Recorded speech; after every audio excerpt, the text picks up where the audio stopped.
Est-ce qu'on parlait pas un peu de la jeunesse de Skelésia, Benoît? Ouais, alors avant toute chose, excellent groupe, ça s'appelle Mgwa, c'est du black metal polonais, allez écouter. Alex, tu peux faire un insert d'un de leurs morceaux, je te dirai lequel, mais voilà, je voulais le placer parce que j'aime beaucoup, c'est un de mes groupes préférés, donc je tenais à... C'est comme chez toi. Voilà.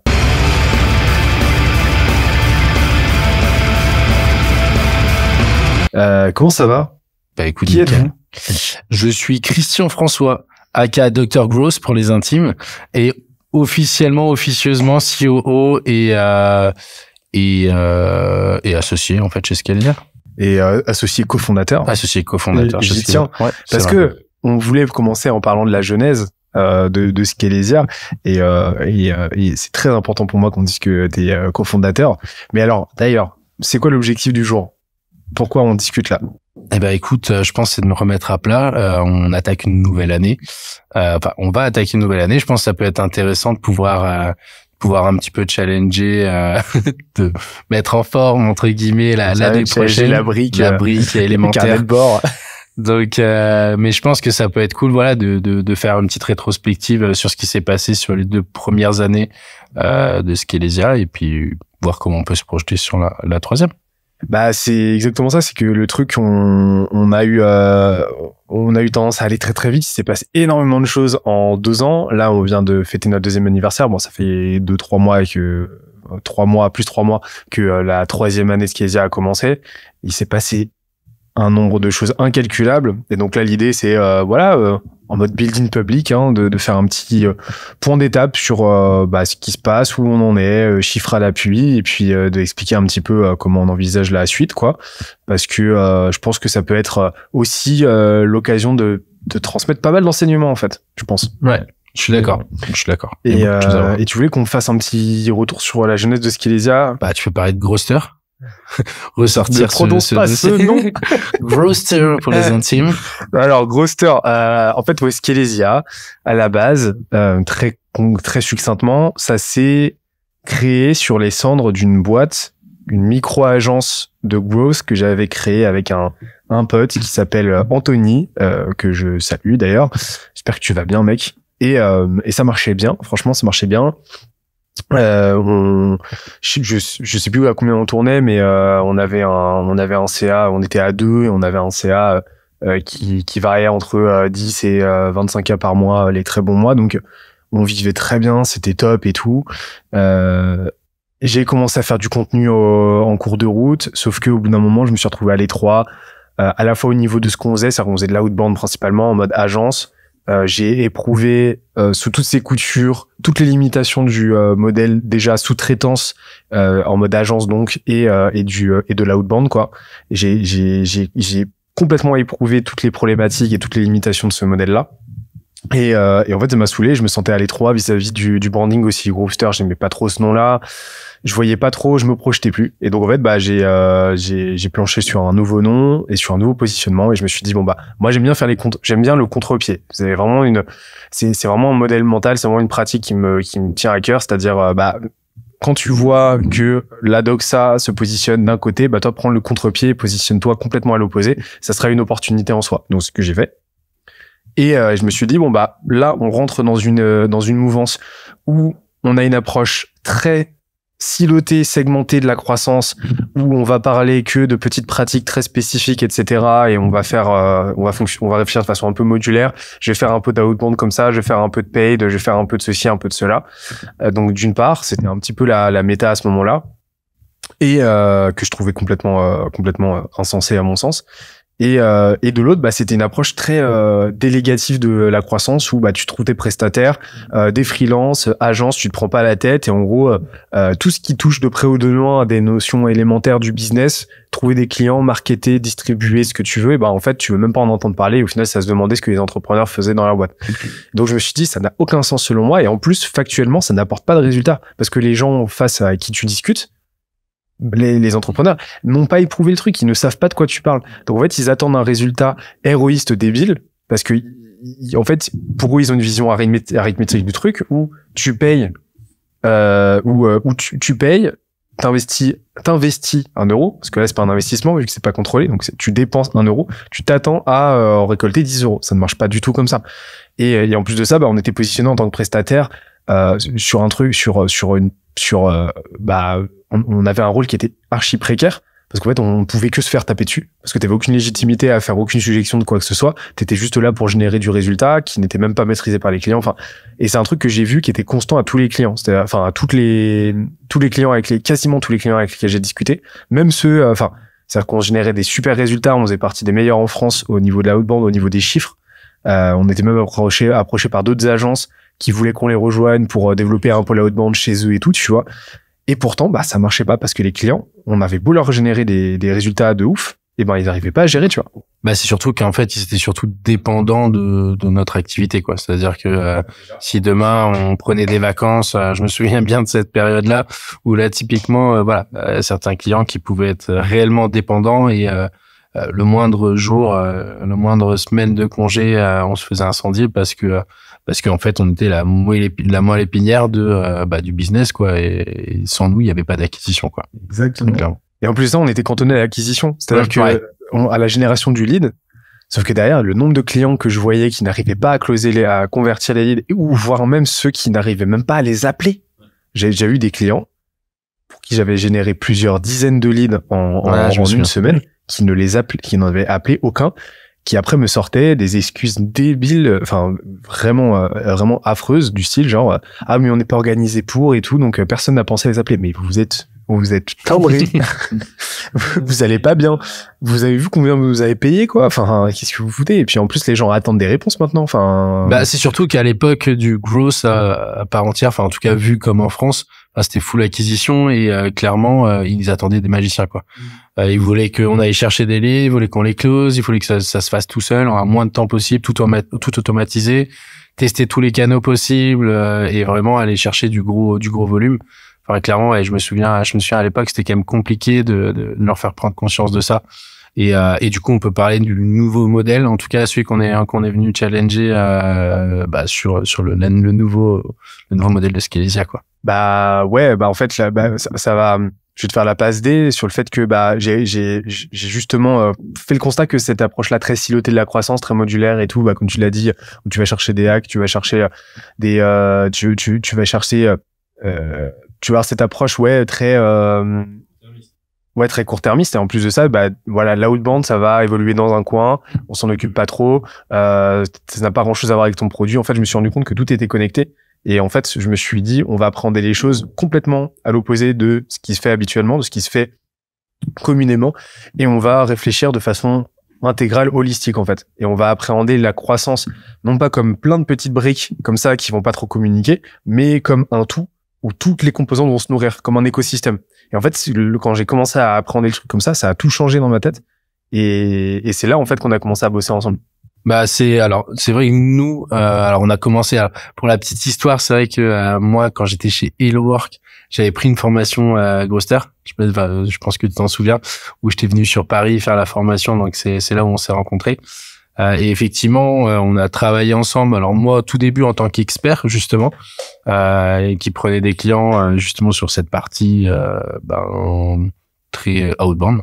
Donc c'était quand même très compliqué à gérer, où il fallait faire full lead, génération lead, etc.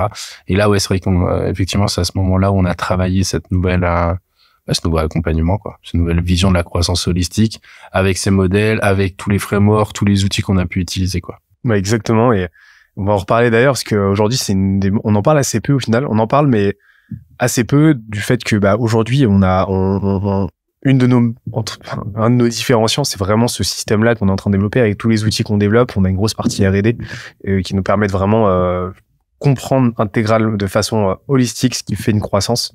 Et on en reparlera. Et en fait, à cette époque-là, je me souviens très bien qu'on faisait un truc qui s'appelait l'Executive Advisory. Je me souviens. Je me souviens d'Alexandre Brun, tu t'en souviens aussi, je pense. Brog. Alex, on te salue aussi. On te salue. Deuxième Alex qu'on salue. Ah non, j'ai pas salué. Si. C'est la fin de journée, c'est compliqué. Et deuxième Alex qu'on salue. Donc on salue le troisième Alex aussi, Chauvin. C'est la tournée des Alex. Et du fait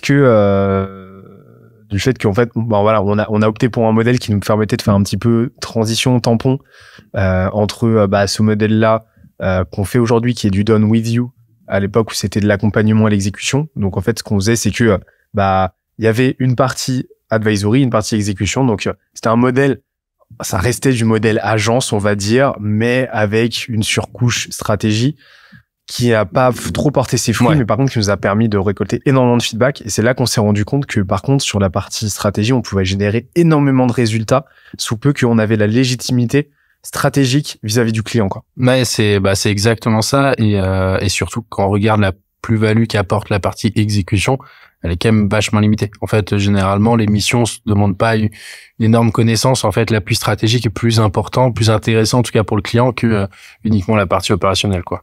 Bah, en plus, on s'est rendu compte qu'il y avait plein de clients qui, sous peu qu'on a arrêté de bosser avec eux, et ben en fait, ils étaient complètement dépendants, quoi. Et les clients avec qui on a arrêté de travailler parce que justement eux voulaient maintenir cette partie-là délégation et externalisation, qui une fois qu'on avait arrêté de bosser avec eux, se sont trouvés complètement dans la panade parce que tout simplement, ils avaient plus ce support-là et ils avaient pas capitalisé pendant tout le temps on a travaillé avec eux sur leur montée en compétences en interne. Et c'est un de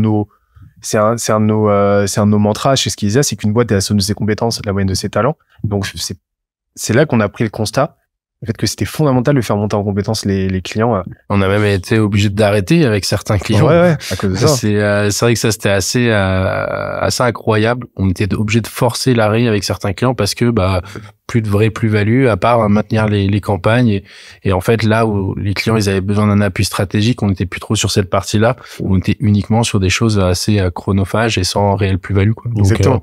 C'est ça que je me souviens qu'on a fait quand même des gros bangers sur cette période là où on a commencé à faire vraiment full advisory, on a enlevé la partie exécution. Je me souviens je me souviens de mon côté de Sarodis. Ouais. Ça, c'était pas mal. C'est vrai que c'est toi qui l'avais géré ce ouais, c'était, à l'époque, en fait, pour le contexte, c'est toi et moi qui faisions en tant que experts. Aujourd'hui, on appelle ça les experts. À l'époque, c'était advisor. Mais c'est nous qui accompagnions les clients. En fait, on était vraiment en phase alpha de ce produit. Là, on en est à la V4 aujourd'hui de ce produit advisory. Minimum. On enlève les points, ouais, voilà. Donc, on est vraiment à la phase, la grande V4, quoi, de advisory. Et il y en aura une 5e, une 6e, c'est sûr et certain. Mais à l'époque, c'était vraiment la version alpha, quoi. Et je me souviens, un client dont je connaissais rien du business, qui vendait des carrés de douche. D'ailleurs, big up, Sarodis. T'as oublié le prénom On va couper ça. D'ailleurs, big up Rodrigue, ça m'est revenu. D'ailleurs, big up Rodrigue, j'espère que tu vas bien. Et avec qui on travaille toujours aujourd'hui, si je ne m'abuse. Avec qui j'ai passé 5 heures, avec qui j'ai pu identifier dès la première heure les axes stratégiques clés. Donc, on a priorisé, on a mis en place ce qu'on appelle aujourd'hui une roadmap, un plan d'action en fait. Donc, il y avait déjà toutes les briques élémentaires de notre mode opératoire actuel, sauf que je le faisais de façon complètement intuitive. Et en fait, il est venu avec un certain nombre de desiderata qu'on a challengé ensemble pendant cette heure-là, qu'on a repriorisé. C'est-à-dire qu'à la fin de la première heure, je lui ai dit, écoute, là, tu fais fausse route. Fais-moi confiance, il faut qu'on aille travailler sur ça. On a priorisé. En fait, on a revu tout son process outbound. On a revu tout son copywriting, toute sa segmentation. On a tout revu. Et dans l'année, on a passé ensuite, donc, 1 heure de préparation, en plus ensuite 4 fois 1 heure de montée en compétences où en fait, moi, je n'ai rien fait. C'est lui qui partageait son écran et moi qui lui expliquais quoi faire. On a retravaillé tout ça et sur le reste de l'année, suite à mon intervention, il y a le use case complet sur notre site. Il a géré plus 900 000 euros de chiffre d'affaires directement imputé à notre travail commun. Ouais, ça c'était incroyable. Et c'est vrai qu'on a eu quelques résultats comme ça, vraiment genre au bout de très peu d'heures, on a eu des effets de levier énormes. Et non, j'en avais super intéressant. Non, c'était très cool et c'est ce qu'on a essayé de faire et j'espère qu'on réussit à faire aujourd'hui. C'est à laisser transposer ça en fait via notre équipe Advisory Apps. Et les experts, là où on faisait un peu les deux à l'époque, qui était bien mais ultra chronophage, et ça se passe plutôt bien. Donc et ça clairement c'est vrai que ça a été un gros travail de pouvoir scaler cette partie-là, enfin scaler entre guillemets, mais de la sortir en fait des compétences fondateurs, parce que c'est souvent ça le problème, hein. Surtout en agence, c'est surtout la brique par exemple. Je choisis brique, mais sur la verticale brique. Mais non, mais sur la branche. Je parlais de branche en plus, sur la branche closing où finalement c'est souvent le founder qui close. Ouais. Et d'ailleurs en fait ça bloque tout. Et ça, je pense qu'il y a 70% des agences aujourd'hui où le fondateur ne veut pas lâcher la brique closing, quoi. bah on a eu un vrai enjeu et on y est toujours aujourd'hui. Aujourd'hui, on sait ce que nous, en tant que cofondateurs, on peut produire. On sait qu'on peut vendre, on sait qu'on peut délivrer. Sauf que nous, on a envie de faire une grosse boîte, on a envie d'aider un maximum de monde. Donc forcément, on est limité en termes de bande passante.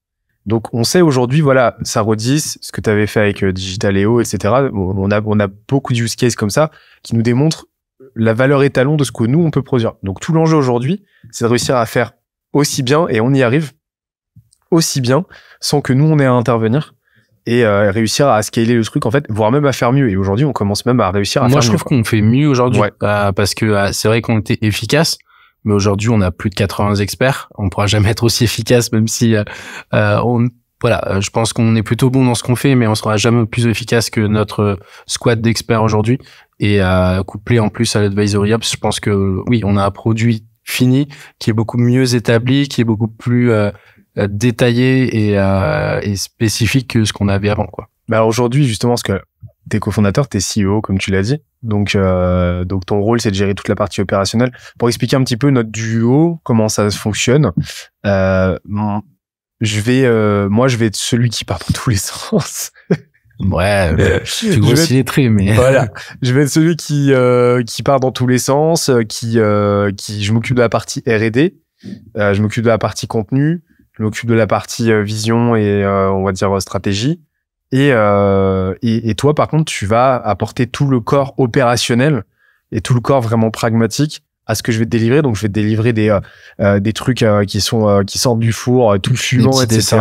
Des petits dessins, des choses complètement bordéliques. Des vocaux de 18 minutes, des fois. Donc, avec du vent dans le micro. Exact. Voilà, parce que j'aime beaucoup marcher, je marche dehors et donc je bombarde Christian et Jules, qui est l'autre associé. À 22h, hein, je précise. À 22h de vocaux de 15 minutes dans le blizzard. Et je leur dis bien après d'écouter 2 fois parce que c'est très très important ce que je leur raconte. Mais en gros, voilà, je te livre une matière première qui est parfois complètement bordélique.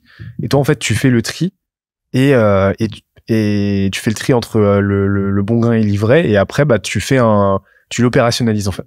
Bah ouais, en fait, je vais faire un peu du versionning, c'est-à-dire que je vais prendre cette idée un peu souche où je vais pouvoir un peu la travailler au fur et à mesure et développer des variantes, voir en fait ce qui est jouable, ce qui est pas jouable, ce qu'on peut garder, ce qu'on peut se permettre, ce qu'on peut pas se permettre.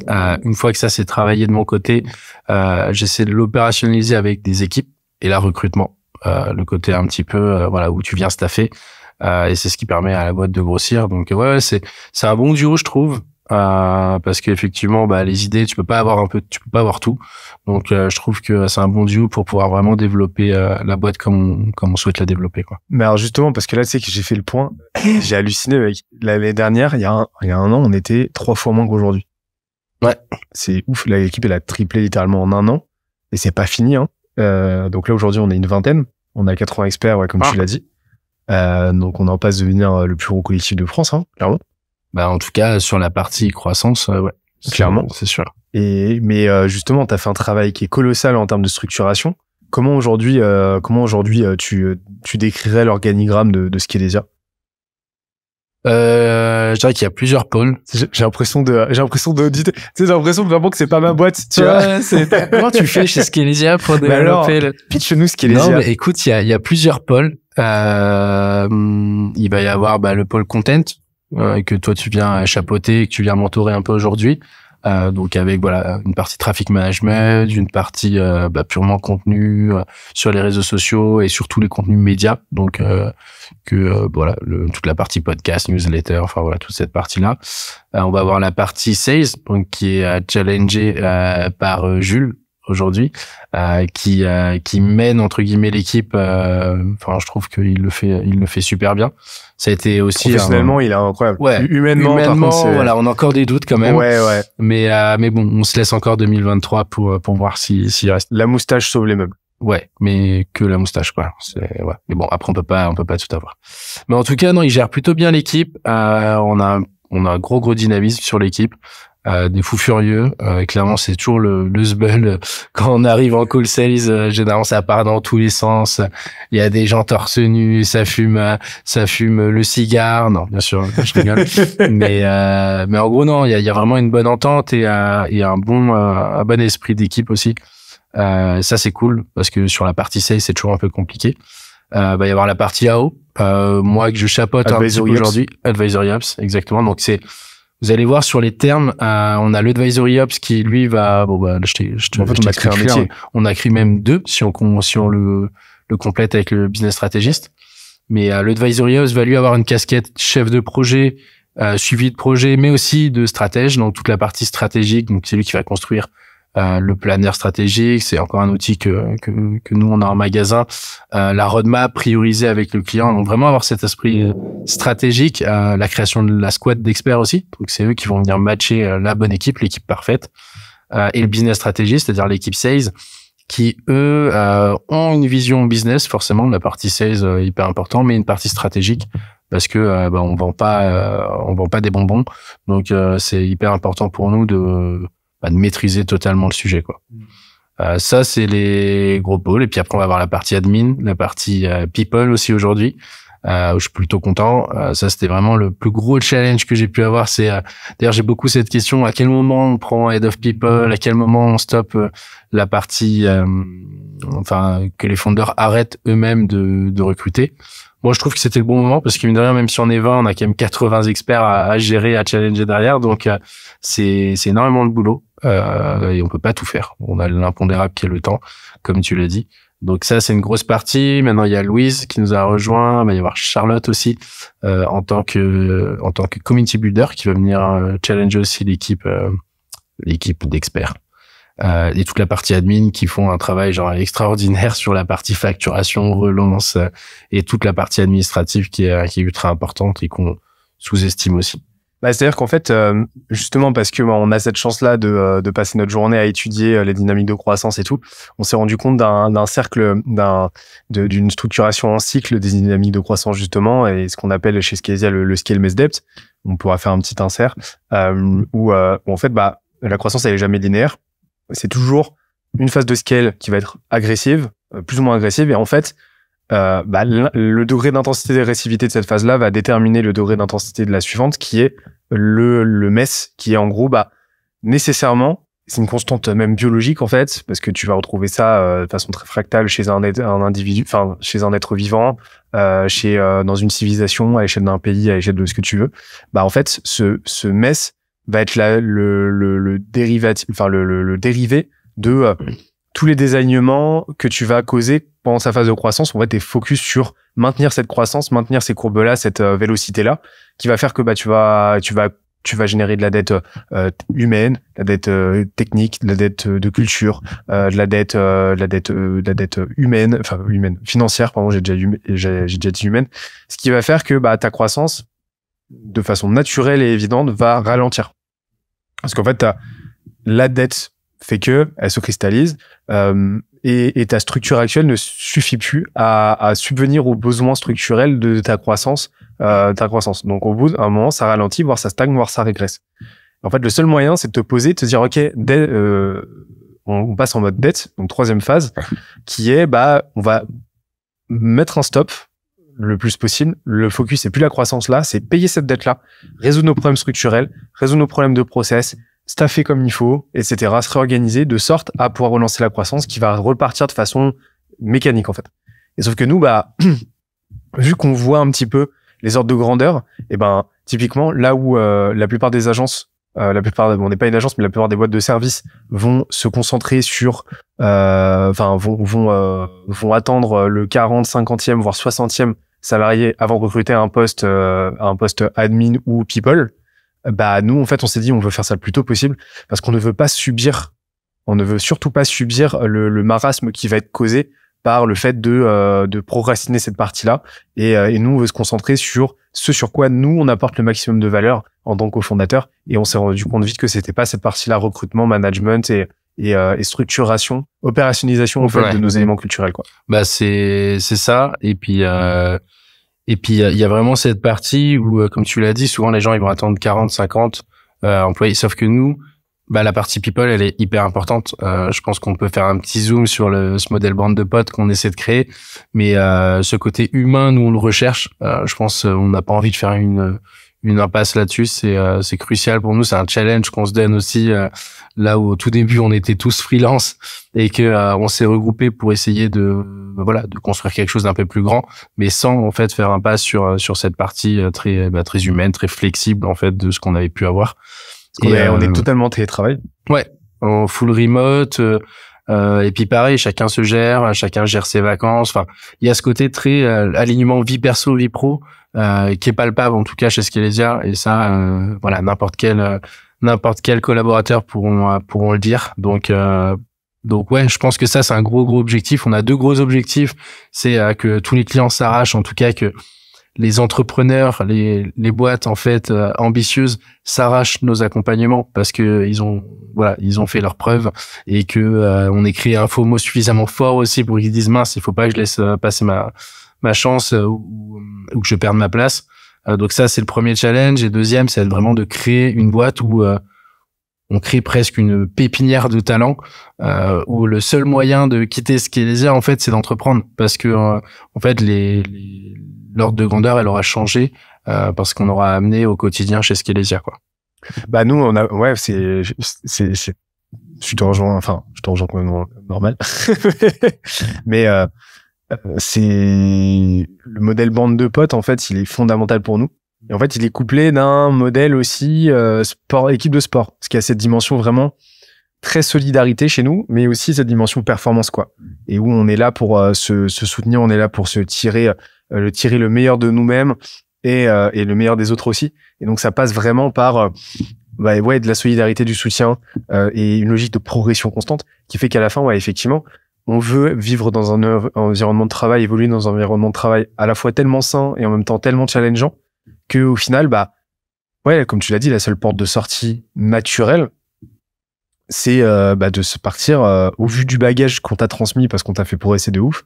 C'est de monter ta propre boîte et que Skelesia en plus soit là pour te backer et pour soutenir quoi. La boucle est bouclée quoi. Mais et en gardant, je pense on créerait presque des entrepreneurs qui auront cette volonté eux-mêmes de faire de reproduire un peu ce modèle bande de potes, tu vois. Ça, je pense que ça serait une belle victoire, tu vois, de revoir un peu un même système managérial presque dans ces boîtes-là. Ça pourrait être, en tout cas, ça serait le feu, quoi. Ah, ce serait la folie. Et donc ce modèle bande de potes, c'est pas un élément de langage, c'est vraiment quelque chose qu'on vit, parce que faut que vous voyez les Skelésiades. Faut peut-être afficher quelques photos. T'imagines, c'est les vidéos, on va les garder pour nous, mais parce que de temps en temps, tous les 3 mois, on se fait une Skelésiade. En fait, on appelle même pas ça un team building parce que l'équipe, elle est déjà builded, elle est déjà built. C'est vraiment, on se retrouve tous ensemble pour passer quasiment une semaine à chaque fois, et puis on bosse ensemble, on met en place des projets, on déconne, et c'est la folie, quoi. Yeah. Et tout le monde attend ça d'arrache-pied.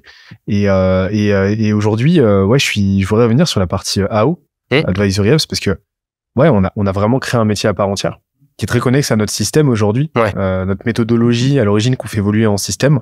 Mais qui peut être appliqué dans n'importe quelle boîte, hein. Finalement, on voit les advisors à proprement parler, des personnes qui sont hyper compliquées à avoir en interne ou alors très valuable, quoi. Donc ça reste l'élite entre guillemets.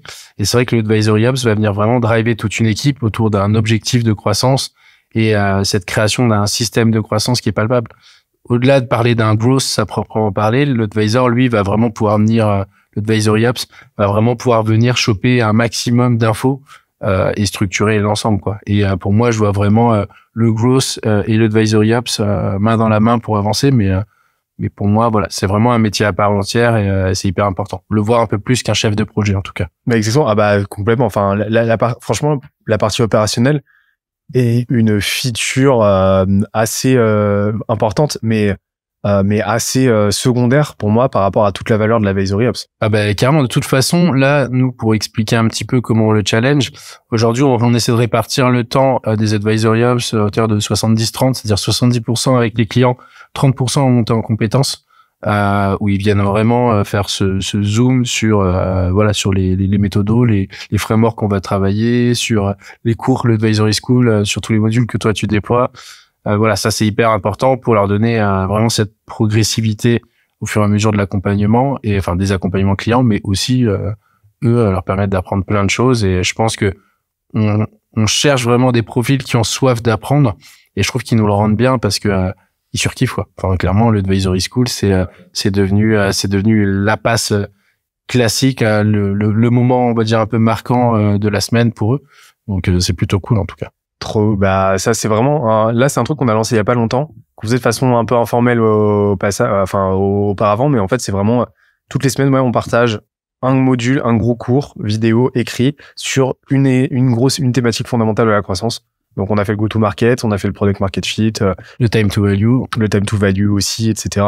Il y a à chaque fois un concept clé qui leur permet d'être d'autant plus sharp, à chaque semaine un peu plus sharp que la précédente avec les clients, et tout en sachant que on fait un gros travail aussi d'introspection, de remise en question, d'auto-analyse, d'autocritique, pour faire en sorte que chaque advisory ops, et c'est un truc qu'on fait avec les business stratégistes aussi, fasse et son propre journal de bord. Ça a été vraiment transformatif dans la boîte. C'est-à-dire toutes les semaines on fait ce qu'on appelle un end of the day, end of the week pour les advisory ops, où ils vont répondre à un certain nombre de questions, faire un bilan de leur journée ou de leur semaine pour expliquer comment ça s'est passé, leurs métriques, ce qui s'est bien passé, ce qui s'est mal passé, ce qu'ils ont appris, ce qu'ils veulent faire mieux la semaine prochaine, la semaine suivante, et ça permet de mettre en place une logique de progression constante, quoi. Surtout en asynchrone, donc on perd pas énormément de temps. Moi, ça me permet de checker assez rapidement fin de semaine toutes les étapes, les évolutions, les problématiques rencontrées avec les clients, les axes d'amélioration en tout cas à amener, et ça se passe super bien parce qu'on arrive à répondre à un maximum d'objectifs et donner un maximum de visibilité sur les accompagnements, quoi. Donc non, ça c'est vrai que ça a été très cool quand on l'a mis en place. Et là aujourd'hui, je suis particulièrement content parce que là on a passé, on passe de passer la barre des 350 clients accompagnés depuis le tout début. Donc ça, je suis vraiment content. J'ai hâte de voir ce que ça va donner quand on sera aux 500, aux 1000. Et 118 clients en accompagnement actuellement. Actuellement, ouais. Ça c'est bon. J'ai vu le chiffre là. Parce que moi, j'ai perdu le compte. Ouais. Après, on s'éloigne un peu de tout ça, mais c'est vrai que c'est des chiffres qui sont impressionnants. C'est vrai que quand on remonte quelques années en arrière, c'est les chiffres qu'on voulait atteindre, mais encore une fois, sur ce que tu imagines et ce qui est faisable et ce que tu arrives à appliquer, c'est pas toujours la même chose. Donc, non, c'est plutôt cool, et je pense que ça fait du bien aussi de se féliciter et de fêter ces petites victoires au fur et à mesure. Ça fait plaisir. Surtout, moi, ce que je vois, c'est que, en fait, on est extrêmement, ça peut paraître un petit peu égo-trip là, mais on est extrêmement exigeant envers nous-mêmes. C'est-à-dire que genre même à 10 sur 10 de satisfaction client, je serais pas satisfait, quoi. Et je sais que pour toi c'est la même chose. Et donc en fait on essaie de s'éduquer petit à petit à se réjouir justement de ce genre de petites victoires. Mais moi ce qui m'intéresse c'est toujours cette logique de progression, et je vois que la logique de progression est là et que on est un peu meilleur, comme j'ai dit, chaque semaine par rapport à la précédente pour apporter toujours plus de valeur aux clients. Et moi c'est ça qui me réjouit le plus, c'est de voir que vraiment tous autant qu'on est, on progresse et que les courbes sont en évolution constante, quoi. Et ça ça fait plaisir. Ouais, et puis c'est surtout que c'est pas dans notre ADN. Là on le fait, je pense que ça fait du bien d'en parler, mais c'est vrai au tout début, c'était pas trop dans notre ADN de fêter ces petites victoires, et on s'est un peu forcé à le faire jusqu'à ce que ça soit un peu plus naturel. Mais ouais, c'est bien. On a beaucoup de challenges en tant qu'entrepreneur. Je pense que de temps en temps, souffler, regarder ce qui a été fait, ce qui a été monté, je pense que ça fait du bien aussi, et c'est important en fait pour chacun entrepreneur de regarder en fait le travail effectué, quoi. Carrément. Et je te propose qu'on vienne un petit peu sur le système Scalezia, histoire de clarifier un petit peu tout ça, parce que ça c'est une question qui nous revient souvent, mais c'est concrètement, en gros, vous faites quoi? C'est-à-dire à peu près 2 ou 3 fois par jour. Là, comment tu le présentes, toi? En fait, il y a ce côté très classique de présenter Scalezia comme vraiment le copilote de croissance. Donc après c'est assez simple dit comme ça, vu que c'est directement en première page sur notre site. Mais ouais, en fait, l'objectif c'est vraiment de faire comprendre aux clients que on est là pour travailler avec eux, pour les faire pour qu'ils puissent progresser, pour les accompagner au mieux, mais on sera jamais là pour faire pour eux. Ça, c'est en tout cas cette partie un peu done for you. C'est un peu ce combat-là qu'on a mené. Encore une fois, on n'est pas contre l'externalisation, mais une externalisation intelligente, ce qui est rarement le cas. Quand même, il faut le dire. Donc ouais, moi, je dirais qu'on est vraiment là pour les accompagner, pour structurer leur croissance et leur permettre en fait d'atteindre les objectifs qu'ils ont envie d'atteindre avec leur entreprise. Et ça, c'est une question qu'on s'est posée longtemps. C'est quoi notre ennemi? En fait, pendant un moment, on a cru que c'était l'externalisation. Et en fait, non, c'est l'externalisation qu'on appelle débile en interne. C'est-à-dire, juste, tu ne sais pas de quoi tu parles, t'externalises parce que juste t'as pas envie d'entendre parler. T'as pas le temps. Enfin, tu te dis que t'as pas le temps, en fait, et tu poses aucune stratégie. Et ouais, tu restes sous perfusion, quoi. Et sous perfusion, et t'as aucune maîtrise, c'est ce qu'on a dit au début, de toute façon, et ce qui a fait qu'aujourd'hui on fait ce qu'on fait. Et en fait, non, nous, on n'a aucun problème à ce qu'un client, au bout d'un moment, décide, en son âme et conscience, en connaissance de cause, après avoir éprouvé le truc, de déléguer, mais en ayant une maîtrise de la thématique en question. Et en ayant une maîtrise à minima, je t'avais envoyé, tu sais, j'avais fait la pyramide de la délégation, tu sais, avec 4 niveaux. Et les 2 premiers niveaux sont fondamentaux. C'est une maîtrise, une compréhension stratégique et une maîtrise technique à minima. Et on pourra faire un insert. Mais en fait, c'est fondamental pour bien déléguer d'avoir cette maîtrise-là, de savoir de quoi tu parles, de savoir dans quelle logique, dans quel ensemble ça s'imbrique, de savoir comment l'utiliser et comment faire levier, quoi. Et la crédibilité aussi auprès de ton équipe, ça c'est quelque chose qui est beaucoup travaillé, beaucoup challengé par les collaborateurs, quoi. Clairement, aujourd'hui, on a des profils qui sont de plus en plus on va dire calés sur le sujet et qui ont besoin d'avoir un N+1 qui comprenne bien, qui manage bien, mais surtout qui comprend ce que la personne fait au quotidien. Sinon, en fait, il y a vraiment un désalignement qui se crée et je pense qu'un bon manager doit vraiment comprendre le travail que fait son équipe sans le faire lui, parce que forcément il y a cette question de temps, mais le comprendre à minima. C'est ça. Tout à l'heure, j'ai reçu Jean-Michel Bergeau de Ricom, qu'on a accompagné d'ailleurs, qu'on accompagne toujours, avec qui ça se passe très bien. Bonjour Jean-Michel. Et en fait, il y a 2 choses, c'est que effectivement lui, il incarne les compétences clés de la boîte, carrément, qu'il exécute lui-même.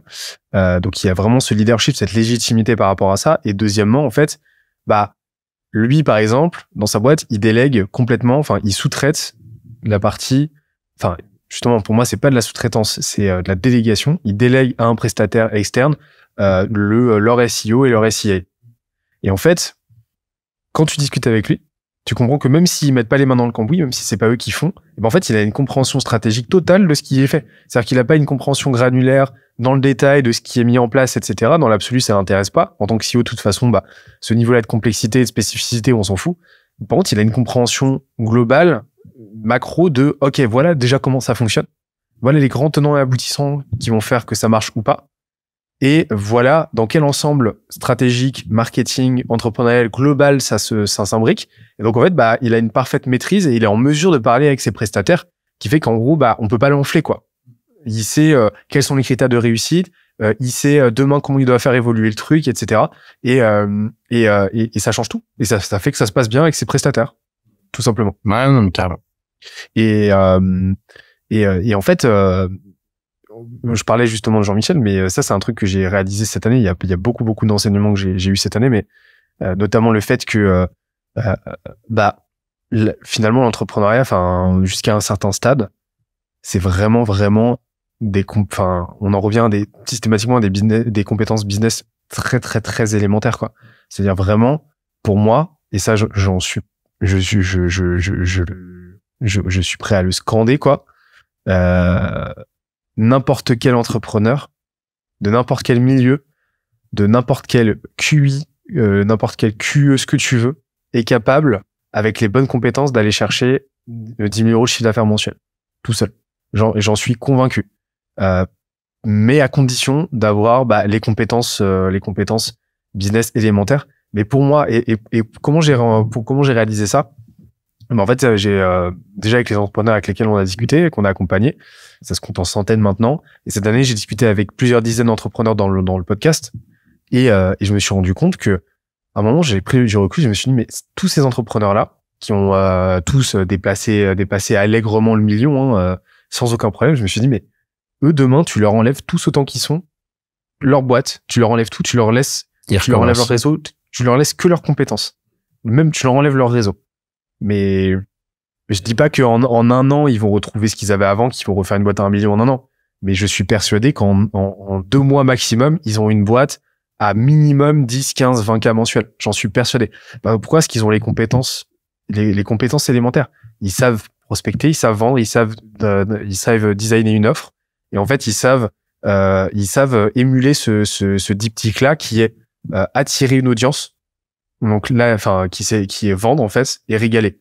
Ça, c'est vraiment un truc qu'on a réalisé, c'est cette flywheel-là. C'est tu vends, d'une part, donc tu dois attirer la bonne audience et la convertir sur la base de la bonne proposition de valeur. Donc, attirer, convertir. Donc, tu dois savoir, par exemple, prospecter, tu dois maîtriser au moins un canal et savoir vendre à cette audience. Et après, tu dois régaler, c'est-à-dire faire en sorte de surdélivrer par rapport à ta promesse. Ouais, une satisfaction client au top. Voilà. C'est-à-dire, en gros, tu vends un 8 sur 10, faire en sorte de délivrer un 9 sur 10. Et en plus, au début, t'as que ça à faire de prospecter, de vendre et de régaler tes clients. Et faire en sorte de t'améliorer en continu. Donc, ça, c'est le 4e pan. Faire en sorte de recueillir du feedback, de faire en sorte que quand ça va pas, tu fais en sorte de corriger le tir pour améliorer ton offre, ton produit en continu et pour faire en sorte que ça se vend, que ce soit toujours plus facile de vendre parce que tes clients sont toujours plus satisfaits, tu sauras de plus en plus à qui tu vends et ainsi de suite. Et en fait, pour moi, ça c'est ça les compétences business élémentaires. Un full stack entrepreneur, quoi. Exactement. Et pour moi, c'est essentiel. Et tu vois, c'est vraiment une constante chez tous les entrepreneurs que j'ai pu croiser. Peu importe leur profil, peu importe la spécificité de leurs compétences, t'en as qui vont être plus axés prospection, d'autres plus ads, d'autres. Mais ils ont tous ces briques-là clés qui leur permettent d'avancer et qui leur permettent demain de repartir de zéro sans problème. Et en fait, une fois que j'ai compris ça, je me suis dit, mais en fait, tout ça, c'est algorithmique, quoi. Et en fait, vu que tout est fractal, à mesure que tu vas développer, oui, forcément, pour passer de 0 à 10K de chiffre d'affaires mensuel, oui, tu vas avoir un niveau de complexité qui va être très léger, quoi. Mais forcément, quand tu vas passer de 10K pour atteindre ton 100K mensuel, là par contre, tu vas changer de dimension forcément et tu vas avoir une complexité un petit peu. Et là, on arrive au modèle TMV, ce qui est déjà où la TMV, c'est quoi? C'est traction, momentum, viabilité. Et en fait, la phase de traction, c'est vraiment le cycle de vie d'une boîte. Donc c'est la traction, c'est vraiment la phase en gros où la boîte va passer de 100 000 euros à 1 million de chiffre d'affaires. C'est vraiment cette phase-là où là, elle va être axée go-to-market. Et en gros, ce truc-là qu'on a dit vendre, régaler, ça va être fait, mais plus à l'échelle et de façon un petit peu plus maîtrisée, un peu plus structurée, etc. Avec de la data, avec une logique d'itération, ce qu'on appelle la go-to-market flywheel. Donc tu vas vendre, tu vas vendre, tu vas vendre. Le fait de vendre va te permettre de générer du feedback, prospect, ceux qui achètent pas pour comprendre pourquoi ils ont pas acheté, du feedback client pour savoir quelle valeur ils ont reçu du produit, ce qui pêche et ce qui doit être amélioré. Et cette data-là, tu vas pouvoir ensuite la réinvestir dans ta partie amélioration continue, que tu vas réinvestir en parallèle de ton cash flow parce que tu vas générer des ventes, donc de l'argent, tu vas réinvestir pour améliorer ton produit, améliorer ton offre, améliorer ton positionnement et faire en sorte que ta prochaine révolution de ta flywheel te permette de vendre toujours plus facilement et ainsi de suite. Et là, c'est avec ça que tu vas chercher ton million environ, c'est un ordre de grandeur, mais ton million annuel. Et après, là, tu passes en phase momentum, où là, tu vas scaler de 1 à 10 millions. Et là, c'est les 5 piliers. C'est là où, au tout début, pour parler un petit peu, on a mis un petit peu de temps quand même avant de le scinder en plusieurs phases, cet accompagnement-là. Donc ça, c'était un de nos plus gros défis. L'objectif, c'était vraiment d'accompagner au mieux tous les clients et en ayant un maximum d'accompagnement, de phases d'accompagnement personnalisées. Et c'est pour ça que cette matrice TMV, alors il y a même le prescale qui arrive entre la traction et le momentum, mais effectivement, ça a été aussi un gros sujet. Et là, juste pour revenir sur ce côté aux compétences élémentaires, il y a le côté aussi, moi je trouve le plus palpable, ça va être la partie vente. Combien d'entrepreneurs ne savent pas ou ne veulent pas vendre leurs solutions, leurs offres, leurs produits. Ça c'est compliqué à venir challenger, c'est tout un mindset à avoir et ça je trouve que c'est le pire entre guillemets qu'on puisse avoir, où en fait l'entrepreneur il ne sait pas vendre, il ne veut pas vendre Et là, il y a un énorme travail. Alors, je dis pas que c'est pas possible, on l'a déjà fait. Mais ouais, ça, c'est un gros travail et c'est quelque chose qui est intéressant. Donc, oui, les compétences élémentaires, c'est pour un entrepreneur en tout cas, c'est essentiel. Ah bah là, moi, je t'avoue que moi, je suis de plus en plus intransigeant par rapport à ça. Enfin, pour moi, même si t'es un profil tech, introverti, etc. En fait, c'est un moment se pose vraiment la question très binaire de est-ce que t'as envie d'entreprendre ou pas. Et à un moment donné, bah, un des rôles de l'entrepreneur, c'est d'assurer l'intérim sur les tâches qu'aujourd'hui n'est pas en mesure de déléguer. Et avant tout de les comprendre, avant toute chose, donc de les comprendre. Et donc, bah, si tu n'aimes pas vendre, si c'est pas ton truc, mais que la réalité nécessaire de ta boîte implique que, bah, en fait, il y a même aucune question à se poser, quoi. Et c'est pour ça, ouais, ouais, et ça mais ça existe, hein. Enfin, c'est vrai que c'est clairement palpable, en tout cas aujourd'hui, au milieu des entrepreneurs, parce que c'est vrai que le métier d'entrepreneur, je sais pas si on peut qualifier ça de métier, mais il est de plus en plus abordable. Les gens ont envie de cette liberté d'entreprendre, et ça on le voit dans les chiffres, hein, le nombre d'entreprises qui se créent, il reste constant depuis plus de 5 ans. Le truc, c'est que être entrepreneur, c'est pas n'importe qui arrive à atteindre ce statut-là en ayant en connaissance de cause ses compétences élémentaires, quoi. Bah non, bah c'est pourtant vraiment ce que je dis, c'est pour moi, mais c'est un truc que j'ai observé encore une fois, que c'est n'importe qui en se mettant dans cette optique d'apprendre à vendre, et faut pas devenir un expert de la vente, ça n'y a pas besoin, quoi. Mais en apprenant juste ce qu'il faut en termes de distribution pour générer ce qu'il faut d'opportunités, quel que soit le canal, en apprenant à vendre juste ce qu'il faut pour générer des clients, et ensuite par contre en investissant toute l'énergie possible pour régaler les clients existants. Mais là c'est bon, t'es lancé, en fait. Ouais. T'as pas besoin de plus. Là, j'avais une petite question, parce que c'est vrai qu'on parlait un peu de R&D. Toi, c'était ton rôle aussi, c'est de jouer un peu ce scientifique fou chez Scalesia. Alors, j'ai fait bac L, hein, ouais. Voilà, mais voilà, comme quoi, c'est vrai que merci au système français. J'ai kiffé ma race en bac L, par contre. Hein. Ouais. Mais non, c'est vrai que tu as ce rôle un peu de R&D. Le podcast nous aide beaucoup à en savoir un peu plus clair, à trouver des patterns de croissance pour développer nos modèles, nos accompagnements globaux. Toi, qu'est-ce que tu en retires? Ce serait quoi les 3 gros apprentissages que tu retires là de tous ces nombreux épisodes que tu as pu tourner? Très bonne question. Très bonne question. Je veux dire, cette année, j'ai fait je suis en train d'ailleurs, j'ai enregistré la semaine prochaine, je vais faire un épisode spécial des jeunes branches où je fais mes 17 ans, mes enseignements de l'année, et j'en ai noté 17. Et encore, il y en a que j'ai pas mis. Donc, c'est pour dire le nombre de trucs que ça m'a apporté. Mais si le top 3, quoi. Alors, déjà, celui qui t'a marqué, déjà le tout premier. Bah, le top 0, déjà. Ouais. Je vais te dire, je vais tricher un peu, mais top 0, une de mes meilleures décisions business cette année, ça a été de lancer ce podcast. Pourquoi? Parce que ça a été déjà, d'un point de vue branding, phénoménal. Niveau positionnement aussi, parce qu'aujourd'hui, ça a rendu vachement plus intelligible la catégorie et le mode opératoire qu'on est en train d'amener. Et parce qu'on est vraiment dans cette logique de création de catégorie. Et ça a donné en fait, ça a été ma décision à plus fort effet de levier cette année. Déjà, d'un point de vue marketing, comme je l'ai dit, on commence à avoir de plus en plus de monde qui nous écoute. On a dépassé les 200 000 écoutes là allègrement. Déjà, d'un point de vue opportunité aussi, parce qu'on commence à avoir de plus en plus ça m'a permis de faire du business avec des gens avec lesquels que j'ai reçus. Ça nous permet de générer de plus en plus de leads. Ça a été timide pendant un moment, mais là, ça commence à arriver. Donc, il y a un vrai effet cumulé, en fait, qui est très intéressant avec le podcast. C'est vrai que d'ailleurs, le podcast, toi, t'as attendu quand même le bon moment. C'est vrai que nous, on a une vision où le podcast, faut qu'il y ait vraiment une première communauté avant de le lancer, pas le lancer vraiment au tout début. En tout cas, c'est notre vision pour éviter qu'il y ait en fait une croissance beaucoup trop faible et qui nous désespère et qui nous donne envie d'arrêter, quoi, tout simplement. Bah, en fait, pour moi, c'est un canal qui est intéressant à ce niveau-là parce que dans une logique de création d'un média, en fait, un média, c'est quoi? C'est l'amalgamation entre 3 briques, entre 3 typologies de canaux. C'est canaux viraux, LinkedIn, TikTok, Twitter, Short, ce que tu veux. Des canaux à fort effet cumulé, dont le podcast fait partie. Donc, tu as YouTube, le SEO et le podcast, les grandes familles. Et après, tu vas avoir ta base email, newsletter qui te permet d'être résilient et qui te permet de posséder ton audience. Pour moi, c'est vraiment fondamental d'avoir les 3. Et en fait, moi, ce que je recommande, c'est vraiment, et ce qu'on a fait, c'est vraiment de commencer par créer une audience sur à minima un canal viral, qu'ensuite, qu'ensuite tu vas pouvoir ramener en mode distribution sur ton podcast. Et nous, c'est ce qu'on a fait.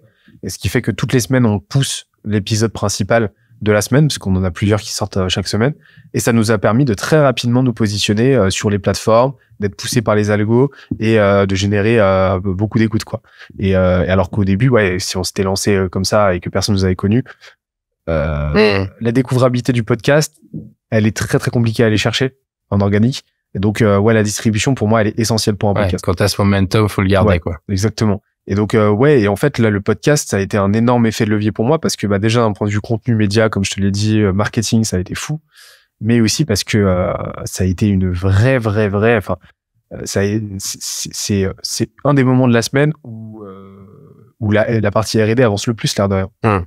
Et justement, en termes de R&D, toi, sur les ouais, apprentissages, bah, en gros, déjà, j'ai compris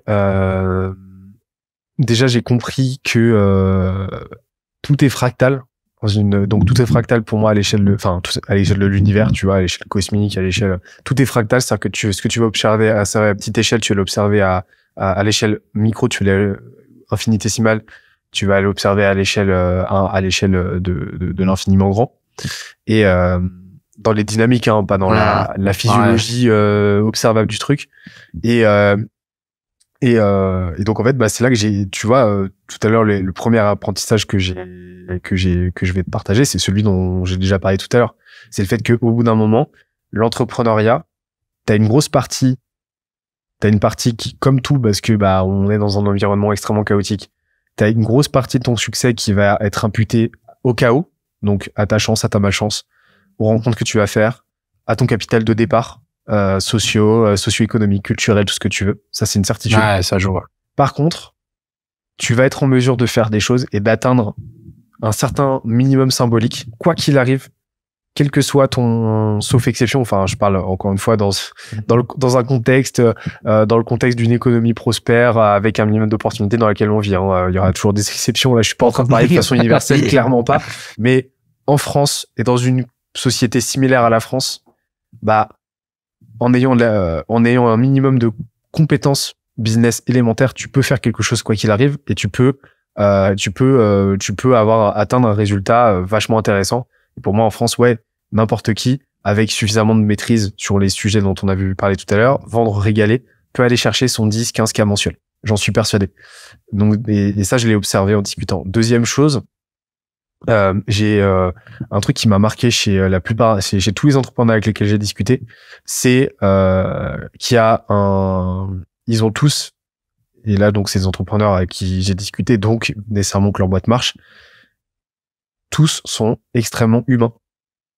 Et pour eux, l'aspect culture est fondamental. Ils le verbalisent pas tous comme ça, mais c'est tous des gens foncièrement que tu sens foncièrement portés sur les gens avec lesquels ils bossent et ils sont là pour faire du bien autour d'eux. Et peu importe leur personnalité, tu vois, on a plus introverti, plus discret et tout, mais ils ont tous compris que leur boîte, en fait, leur boîte, c'est la somme de ses compétences et la moyenne de ses talents. Ils l'ont compris en fait. Et donc ça, c'est un truc que j'ai observé. Et troisième truc, alors il y en a pas mal qui se bousculent dans ma tête là, mais troisième truc que j'ai observé, c'est que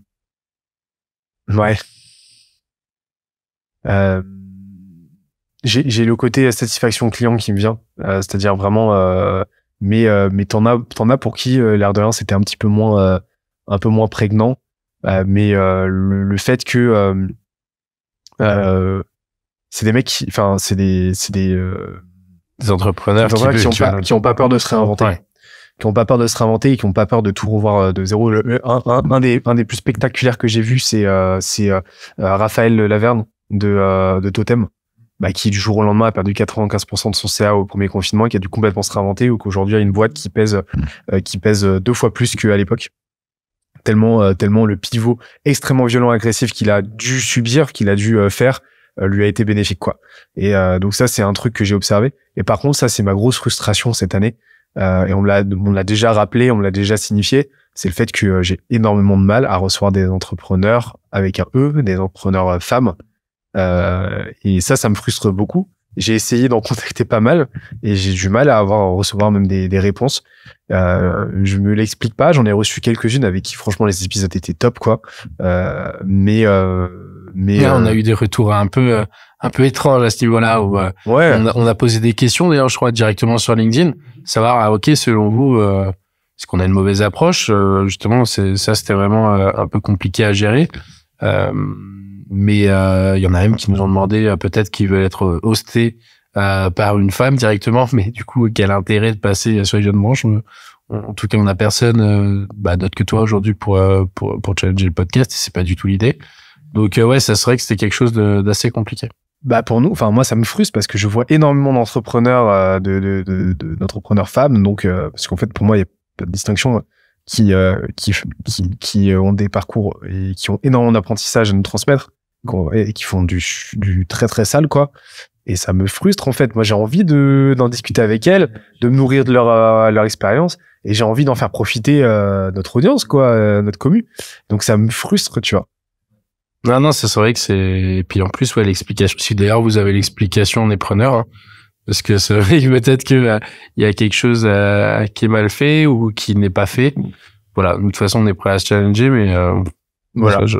Donc ça, c'est un apprentissage, c'est que effectivement, il y a une difficulté à ce niveau-là, alors que oui, il y a des entrepreneurs femmes qui mériteraient vraiment d'être mises en avant, quoi. Vraiment. Et voilà pour cette partie podcast. De toute façon, on va continuer. Et là, ça va être ça fait la passerelle avec la dernière partie de cet échange. C'est qu'est-ce qu'on fait en 2023, quoi. Oula. Bah, nous, faut savoir qu'on a vraiment découpé notre roadmap sur 5 ans. Donc là, on sait ce qu'on va faire en 2023, 2024, 2025. On sait. 2023, on fait quoi?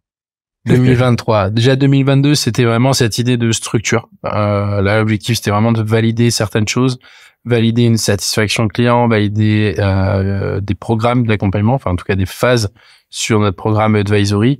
Ça a été vraiment une maîtrise commerciale, une structure commerciale aussi à développer, à valider. C'est des gros sujets qu'on est venu travailler. L'année prochaine, année de la distinction. Voilà, encore une fois, l'objectif, c'est vraiment d'être le plus présent possible, que un entrepreneur qui a envie de croître, qui a envie de se développer, n'ait pas d'autre choix en fait que de se dire ok, il faut que je me fasse accompagner par Scalezia, parce que voilà, on aura trouvé les bons codes et on se sera rendu visible auprès de ces personnes-là qui ont besoin d'aide aujourd'hui, quoi. Et on va accélérer sur la partie média, parce que on a compris cette année qu'on n'était pas seulement un prestataire, on est aussi un média, et on va accélérer. Les gens nous connaissent plus aujourd'hui sur le média que sur notre façon d'accompagner aujourd'hui les entreprises. Donc ce qui est bien, parce que du coup quand ils arrivent en appel, ils découvrent un peu ce côté-là, et je trouve que c'est plutôt sain pour la relation. Donc non, ouais, et gros travail sur la partie RP, sur vraiment se rendre visible et créer le média le plus incroyable, en tout cas pour les entrepreneurs, qui va venir vraiment tout casser, quoi. Bah c'est le but, et en plus de ça, on a un média qui suit notre chaîne de valeur, et vraiment avec une promesse, c'est on l'a trouvé récemment, passer de 0 à 200 K annuels de chiffre d'affaires grâce à notre média accessible gratuitement. Et en fait, le truc, c'est qu'on a eu cette approche très do it yourself pendant longtemps. Et là, aujourd'hui, on commence à vraiment investir le plus possible dessus. On s'ouvre à la sponsor, etc. avec pour objectif de faire du contenu de plus en plus qualitatif, quantitatif. Et donc là, on accélère, d'où le fait que là, on est en train d'enregistrer, alors qu'avant, je faisais ça en mode crado de chez moi. Podcast classique, mais c'est vrai qu'un podcast classique. Mais là, on commence à se donner les moyens de nos ambitions et de vos ambitions. Et d'ailleurs, je te retourne la question. Toi, cette année, c'était quoi tes 3 gros apprentissages? Mes 3 apprentissages cette année, c'est de déléguer, de savoir déléguer. Ça, je pense que c'est un art. T'as envie de tout maîtriser, t'as envie de tout gérer. On en a beaucoup parlé, et c'est vrai que c'est une grosse frustration. Donc quand t'as des équipes qui arrivent à réellement prendre le sujet, et toi en fait te sentir serein de faire cette passe D, de leur donner le drapeau, ça je pense que c'est hyper important. Et moi je pense que c'est ce qui m'a vraiment le plus aidé en tant qu'entrepreneur. Donc ça c'était vraiment très très cool, gros apprentissage à ce niveau-là. Deuxième apprentissage, moi je dirais que c'est vraiment sur ce côté développement de produits. vraiment d'être le plus à l'écoute possible de notre clientèle, de notre audience aussi, de toutes les personnes qui sont présentes dans le média. Ça a été un gros plus, parce que forcément, plus tu es proche de tes clients, plus tu leur adresses la bonne solution. Donc ça, c'est vraiment deuxième gros apprentissage. Troisième, c'est qu'en fait, on peut clairement allier le fun et le travail. Et ça, je trouve que c'est c'est le kiff, quoi. T'arrives au boulot, t'es entre potes, tu te prends pas la tête. Tout le monde a cette envie de progresser, de tout développer, c'est de se dire que travailler, c'est clairement possible, de le faire en s'amusant. Et ça, même avec une croissance qui est présente, quoi. Donc voilà mes trois gros apprentissages. Trop bien. Bah, moi, je suis tellement content de voir que là on a multiplié le CA par on a fait 250% de croissance en fait en un an. Les effectifs ont été multipliés par 3. Là, on sait qu'on a déjà là aujourd'hui, là le mois on va tomber sur un chiffre d'affaires mensuel entre 170 et 200K pour donner un peu les chiffres. Ce mois-ci au mois de décembre là. Et en fait, je vois que ce côté la bande de potes, en fait, il ne faiblit pas à mesure que la boîte grossit, et ça fait trop plaisir. Et voire même ça s'intensifie. C'était challenge à l'époque. Ah ouais, c'est le challenge. C'était vraiment le gros challenge, quoi. Et on voit que vraiment c'est possible. Et ça, c'est vraiment un truc que j'ai envie qu'on amène. C'est de prouver que c'est possible de faire une boîte qui se prend pas la tête, qui fait les choses avec sérieux, mais sans se prendre au sérieux. Et surtout que, ouais, on peut être potes tous ensemble, quoi. Et qu'au contraire, plus on est potes, plus on est soudés et mieux ça se passe, quoi. Et là, j'ai trop hâte. Voilà, ça n'engage que du positif pour la suite. Et encore une fois, oui, il y a un côté négatif qu'on peut peut-être trouver sur ce modèle bande de potes, mais on préfère prendre ce risque-là et kiffer. Et le risque, en tout cas, il est maîtrisé et il est validé, en tout cas de notre côté, parce que c'est ce qu'on a envie de faire, quoi. Clairement. Je suis trop content d'avoir fait ce point-là. Ouais. On se donne rendez-vous, je sais pas quand, ce serait bien qu'on fasse ça un peu plus souvent. Dites-nous où vous soyez, dites-nous si vous voulez qu'on fasse des points réguliers comme ça, une fois par trimestre ou un truc comme ça, où on fait un état des lieux de ce qui a été fait. Mais je kiffe trop l'exercice et on va terminer là-dessus. On se retrouve très vite. On se retrouve très vite. Parce qu'on fait pas un petit truc genre. Mais je connais un mec qui te ressemble pas mal dans la boîte où je bosse. Ouais, écoute, moi aussi, je crois que je connais un mec qui me ressemble pas trop mal. Ouais, mais je pense que vous êtes deux. Il est pas mal, non? Ouais. Il est bien quand même, physiquement. Il passe très bien. Ah, ok. À part la casquette Von Dutch. Ouais, ça va venir à la mode. Il a un sweat de très bonne facture. Ouais, c'est ça. Fait un peu de pub, quand même. Ça, c'est du bon streetwear, ça. Ok, en tout cas, voilà, je pense qu'il est de coutume de remercier notre auditoire. Ouais. Donc on se dit à très vite et puis voilà. Et je te propose, Alex, de terminer par de se quitter sur un remix de Drum & Bass d'un morceau de Red Hot Chili Peppers. Oh yes. Ça peut être pas mal, ça.